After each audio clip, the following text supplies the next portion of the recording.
Okay, hello students. तो I hope you all are doing good. आज हम लोग डिस्कस करेंगे कुछ interesting topics like light, shadows and reflection. सबसे पहले लाइट डिस्कस करने से पहले आप इमेजिन करिए कि एक स्टोन को हम एक सरफेस ऑफ वाटर या सरफेस ऑफ लेक में ड्रॉप करते हैं। तो आप क्या देखते हो? रिपल्स का formation.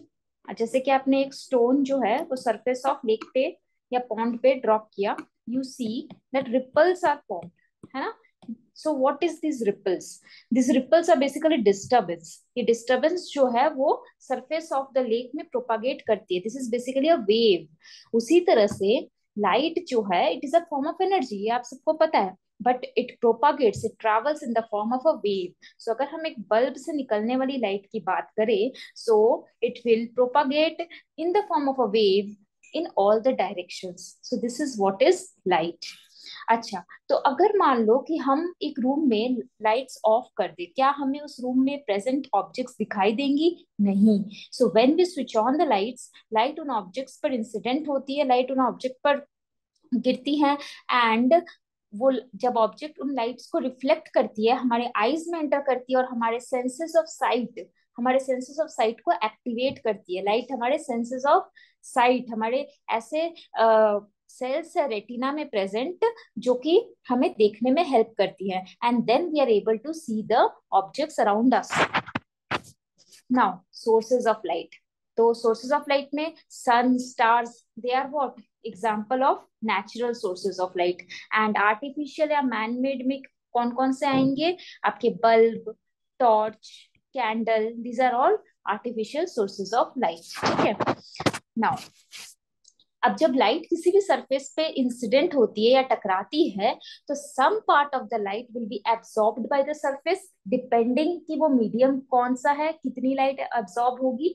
Some part will be transmitted, मतलब उस मीडियम को क्रॉस करते हुए अनदर साइड लाइट जब जाती है, उस फिनोमेना को हम बोलते हैं ट्रांसमिशन।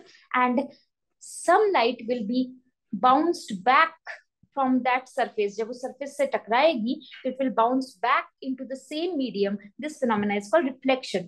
Depending कि कौन सा मीडियम कितना लाइट एब्जॉर्ब करता है, रिफ्लेक्ट करता है, ट्रांसमिट करता है, we will discuss.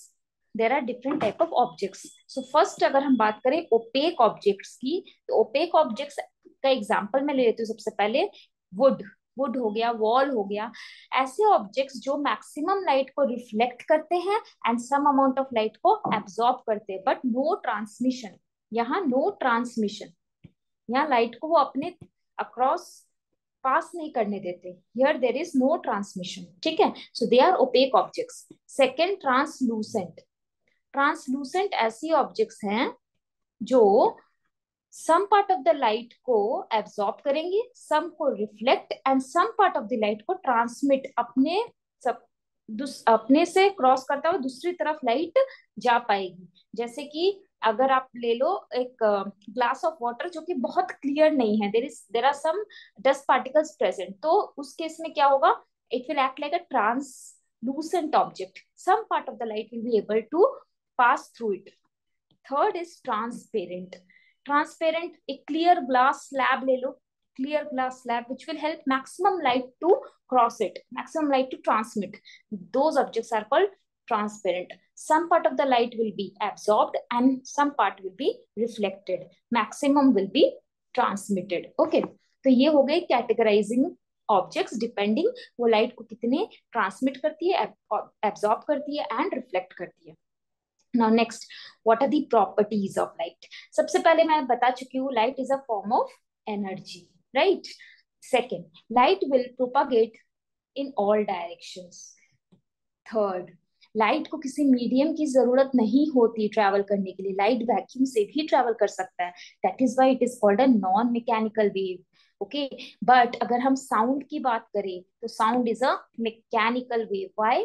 बिकॉज उसे मीडियम की रिक्वायरमेंट है। साउंड वैक्यूम से ट्रैवल नहीं कर सकता, साउंड को मीडियम चाहिए, या तो एयर हो गया या वाटर हो गया, वुड हो गया। Sound needs a medium to travel, but light is a non-mechanical wave which does not need a medium to travel. Next, what is rectilinear propagation? देखो, लाइट रेज आपने देखी होगी, हम हमेशा स्ट्रेट लाइन में ड्रॉ करते हैं, रेज, लाइट रेज, है ना? बिकॉज लाइट हमेशा स्ट्रेट पाथ में ट्रेवल करती है, इसी प्रॉपर्टी को बोलते हैं रेक्टिलिनियर प्रोपागेशन ऑफ लाइट। जब तक लाइट एक पर्टिकुलर मीडियम में ट्रेवल कर रही है वो स्ट्रेट लाइन में ट्रेवल करेगी। जब हाँ वो दूसरे सरफेस को टकराती है, अगर वो मान लो दूसरे सरफेस को टकराती है तो मान लो वो थोड़ी सी बेंड हो जाएगी, बट जब तक सेकेंड मीडियम में ट्रेवल करेगी तब तक वापस जो है वो स्ट्रेट लाइन में ट्रेवल करेगी। फिर जब थर्ड मीडियम को टकराएगी तब मे बी फिर थोड़ी सी और कुछ बेंडिंग होगी। Okay, so this is this property जिस by which the light travels in straight line, that property is called rectilinear propagation of light. Now what is speed of light? Light की speed सबसे ज्यादा होती है air में, okay या हम vacuum में बोल सकते हैं 3 × 10⁸ मीटर पर सेकेंड। फिर अगर या किसी वुडन स्टील सरफेस में बात करोगे या मीडियम में बात करोगे तो speed of light will decrease. Now you all know white light जो हम अपने सराउंडिंग में देखते हैं, they are made up of 7 colours, that is which is called VIBGYOR. 7 colours which is called VIBGYOR, correct. तो 7 कलर्स में से violet, indigo blue, green, yellow, orange and red, correct. So why does the red rose appear red? Because वो बाकी सारे light को absorb कर लेती है, सिर्फ रेड लाइट को रिफ्लेक्ट करती है, that is why it appears red. Next, what is shadow? तो देखो, सपोज आपने एक टॉर्च लिया है, ओके, एंड यहाँ कोई ऑब्जेक्ट और यहाँ एक वॉल है। अच्छा, टॉर्च से निकलने वाली रेज जो है, टॉर्च से निकलने वाली जो रेज हैं उनका पाथ क्या होगा? ऑब्स्ट्रक्ट होगा, उनका पाथ जो है वो ऑब्स्ट्रक्ट होगा। तो इस रीजियन में क्या होगा? इस रीजियन में शैडो का फॉर्मेशन होगा, dark area produced by the opaque object. जब एक opaque object path of light को ऑब्स्ट्रक्ट करती है तो उसी के शेप की, सिमिलर शेप का एक dark region, dark area form होता है on the screen, on the wall, which is called as shadow. Having that shadow will have a dark region and it will have sharp edges as that of the object. Okay, now let us see कि ये जो shadow formation है उसका size क्या होता है, किन factors पे डिपेंड करता है। So first we are discussing shadow form by point source of light. What is point source of light? जब सोर्स ऑफ लाइट बहुत टाइनी है, टॉर्च की तरह नहीं, torch is an extended source of light, जहां से लाइट काफी सारी बीम्स आ रही है, जहां से एक रीजियन से लाइट आ रहा है, वो हम बाद में डिस्कस करेंगे। अभी हम डिस्कस कर रहे हैं पॉइंट सोर्स ऑफ लाइट, एक सिंगल पॉइंट से लाइट रेज आ रही है, ठीक है। सो ये आपका पॉइंट सोर्स ऑफ लाइट, ये आपका ऑब्जेक्ट, और ये हम ले लेते हैं स्क्रीन, ये हम ले लेते हैं screen. This is your screen, this is your object and this is your light. Okay, so यहां से जो लाइट रेज आ रही हैं तो वो ऑब्जेक्ट से ऑब्स्ट्रक्ट हो जा रही हैं, एंड ये वाली एजेस वाली, एंड्स वाली लाइट रेज स्क्रीन तक पहुंच पा रही है। इस रीजियन में कोई भी लाइट रे नहीं पहुंचेगी, so this will be a dark region, a dark shadow. This is called umbra. जो डार्क रीजियन है जहां कोई लाइट नहीं पहुंच रही है, that region is called umbra. Okay, now let us see कि अगर एक्सटेंडेड सोर्स ऑफ लाइट लेते हैं तो इमेजेस कैसी बनेगी। So if we take extended source of light, यहां पर भी दो केस बनेंगे। पहला केस, अगर जो सोर्स ऑफ लाइट है that is smaller than the object, and ये हम स्क्रीन ले लेते हैं। यहाँ पर ये लाइट का सोर्स है, ये आपका ऑब्जेक्ट है, ये आपका स्क्रीन है।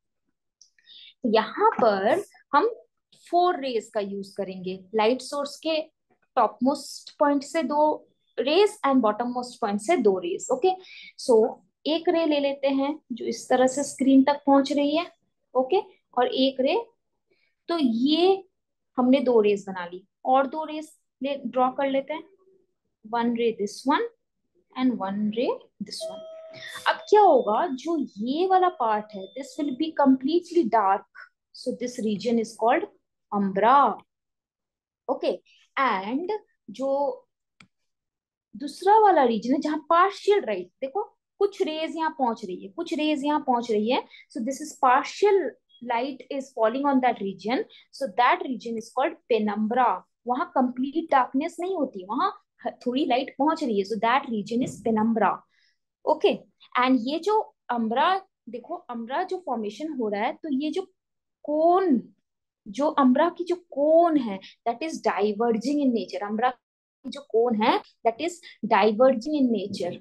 ओके, अम्ब्रा की जो कोन है that is diverging in nature. So अगर हम स्क्रीन को दूर लेके जाएंगे तो ये अम्ब्रा की साइज बढ़ती जाएगी। Fine. Next case we will see, अगर light source is bigger than the object, if the light source is bigger than the object,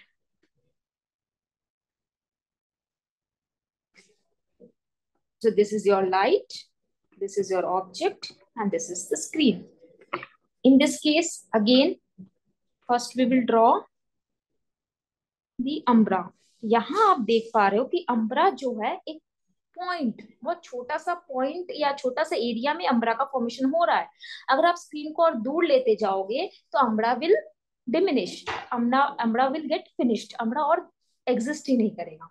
सो यहाँ पर जो अम्ब्रा की कोन है that is converging in nature. Now let us see penumbra कैसा यहाँ बन रहा है। सो यहाँ से एक लाइट रेज ले लेते हैं यहाँ से।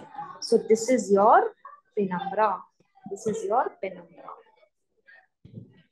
ओके, सो इसी कॉन्सेप्ट पे बेस्ड आपके एक्लिप्सेस होते हैं। What are eclipses? Eclipses are the phenomena where one celestial object blocks another celestial object and उसके वजह से शैडो का फॉर्मेशन होता है। Let us see first lunar eclipse. तो लूनर एक्लिप्स में आप देख रहे हो what is happening, earth is coming in between sun and the moon, earth is coming in between the sun and the moon. Okay, so यहाँ पर earth की shadow बनेगी मून पे, so that is for lunar eclipse. But lunar eclipse में भी तीन position मैंने बना रखी है मून के। पोजीशन 1, देखो ये वाला पोजीशन 1, पोजीशन 2 एंड पोजीशन 3। अच्छा, तो यहाँ पर आप देखो जो पोजीशन 1 है that is coming in the penumbral region, position 1 is coming in the penumbral region of lunar eclipse. So one, जब मून पोजीशन 1 से गुजरेगा, पेनम्ब्रल रीजन से गुजरेगा, that will be called penumbral lunar eclipse.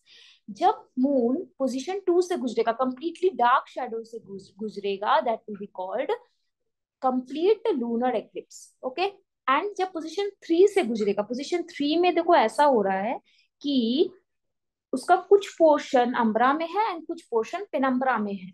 आप यहाँ पर देखो, इसको मैं ये कर रही हूँ जूम, आप देखो उसका कुछ रीजन अम्ब्रा में है एंड कुछ रीजन पेनम्ब्रा में है। So this will be called partial lunar eclipse. Fine.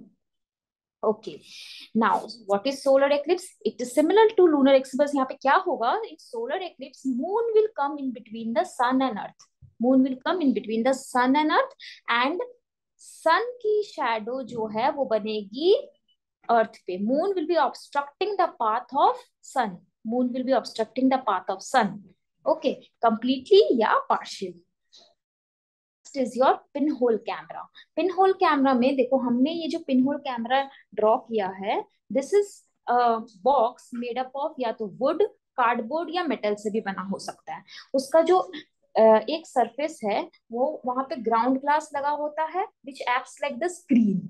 Okay, and जो ऑब्जेक्ट ए बी हमने रखा हुआ है उससे उसका हमें इमेज ऑब्टेन करना है। यहाँ पर एक टाइनी होल है which will help the light to pass through. Okay, now आप देख रहे हो ये दो रेज जो है वो पिन होल से एंटर कर रही है। ए का लाइट, ए से जो रेज निकल रही हैं वो पहुंच रही है ए डैश एंड बी वाली पहुंच रही है बी डैश। तो एक इन्वर्टेड इमेज बन रही है, ए का ए डैश बी का B dash. So an inverted image is formed, inverted image is formed and screen पे इमेज ऑब्टेन हो रही है, so it will be real image. तो जो इमेज की प्रॉपर्टी है यहाँ पर क्लियरली दिखाई दे रही है, रियल है एंड इन्वर्टेड है। ओके, नाउ इसका साइज, इमेज का साइज किन फैक्टर्स पे डिपेंड करेगा वो हम आगे डिस्कस करते हैं।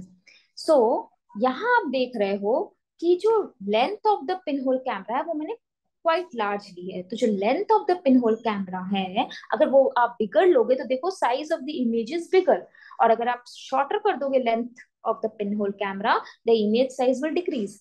सिमिलरली अगर ऑब्जेक्ट को आप फार अवे ले जाओगे, ऑब्जेक्ट को अगर आप फार अवे ले जाओगे तो इमेज की साइज डिक्रीज हो जाएगी, और ऑब्जेक्ट को क्लोजर टू द स्क्रीन लाओगे तो आपकी ऑब्जेक्ट की साइज, इमेज की साइज इंक्रीज हो जाएगी। सो फैक्टर्स कौन कौन से हुए? Distance of object from camera, from pinhole camera, and second is the length of the pinhole camera, length of pinhole camera. These are the factors which affect the size of the image formed in the pinhole camera. Next, हमने कुछ important topics discuss कर लिए, तो कुछ easy से दो question discuss कर लेते हैं. Which material produces a shadow? So we all know कि opaque objects will produce a shadow because जो ट्रांसपेरेंट या ट्रांसलूसेंट ऑब्जेक्ट है, they will help the light to pass through them, to transmit through them. So वो light के path को obstruct नहीं करेंगे, सो shadow का फॉर्मेशन नहीं होगा. सो यहाँ पर ओपेक ऑब्जेक्ट कौन सी है? तो ओपेक ऑब्जेक्ट आपकी है पीस ऑफ वुड. बाकी सब आपकी ट्रांसपेरेंट या ट्रांसलूसेंट ऑब्जेक्ट्स हैं. Next, highest speed of light, ये आप जो है मैंने बताया था आपको, दैट इज एयर, एंड इसकी वैल्यू भी आपको याद रखनी है, लगभग 3 × 10⁸ मीटर पर second. So these all were some interesting things about light, shadows, and reflection we have discussed today. I hope you all enjoyed the session. Thank you.